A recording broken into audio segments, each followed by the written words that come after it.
Hi, this is Chris from Total Parts Plus, and today we have a 2019 Toyota Camry Ascent Sport Hybrid, stock reference number 4850.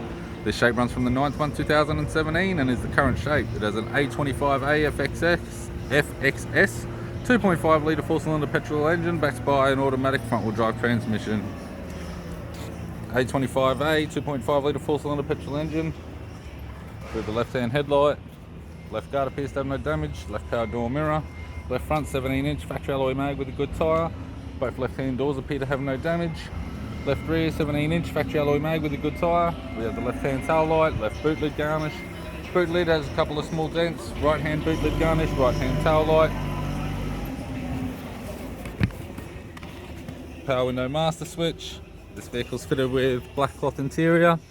It's got a black cloth, leather center console lid, automatic type console, automatic gear shifter, factory sat nav display screen, left hand sun visor, courtesy lamp, sunglass holder type, right hand sun visor, instrument cluster, and a tidy 3-spoke leather steering wheel with cruise audio and phone buttons. I'm Chris from Total Parts Plus, and I'd like to thank you for watching this video.